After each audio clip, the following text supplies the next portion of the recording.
Teaching design and technology to diverse learners. Everybody is unique. Each person develops physically, socially, emotionally, and intellectually as distinct individuals.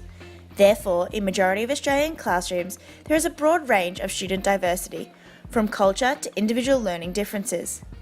It is the teacher's role to ensure that all differences are accounted for, providing each student with the opportunity to succeed. Successful learners engage in learning and achievement and successfully transition to further education, training and employment. Department of Education and Training 2017. Goal 1 of the Melbourne Declaration declares Australian schooling to promote equity and excellence, meaning that all Australian governments and all school sectors must provide every student with access to high quality schooling that is free from discrimination. Although every student is just as important as their peers, to complete 25 individualised lessons would be impossible. Responsive teaching needs to be implemented.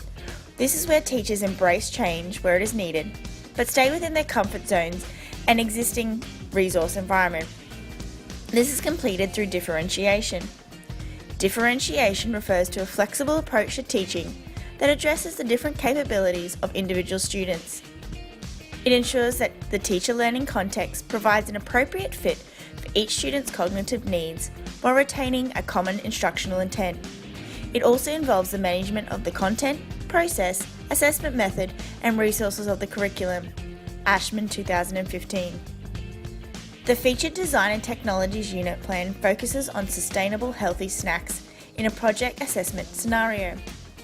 It was developed to simulate the students' higher order thinking, placing them in a realistic scenario to connect meaning to their learning.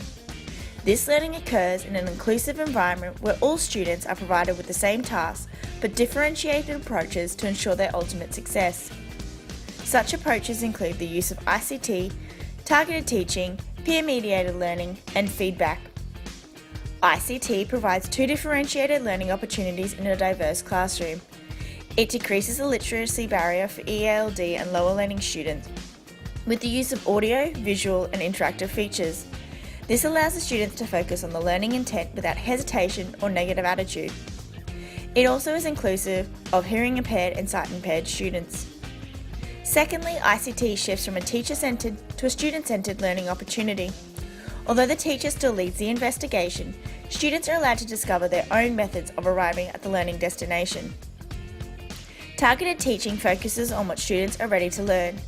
It is an approach that concentrates on a child's zone of proximal development, ensuring they are not disengaged or misbehaving due to boredom. This is implemented at a one-on-one level by teachers, scaffolding students' learning.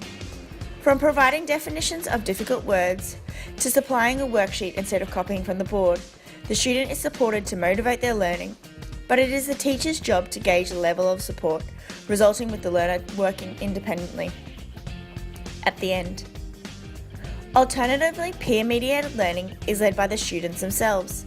They do this through discussion and questions.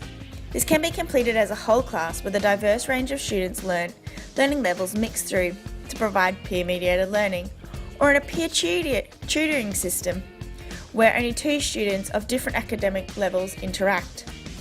Students learn better through developing understanding in their own words, so learning from their peers with their teacher's guidance allows them to easily connect and understand the information. Finally, feedback. Feedback is important as it shapes the student's learning journey. Constructive feedback steers the students towards their learning goal.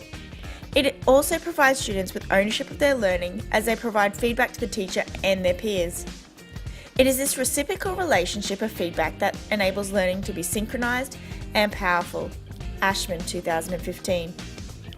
By identifying and implementing differentiation activities and opportunities, students can be engaged with the learning process, but without these opportunities, students risk becoming disengaged and developing a negative attitude towards further learning.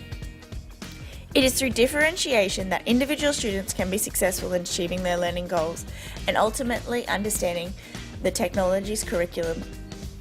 Thank you.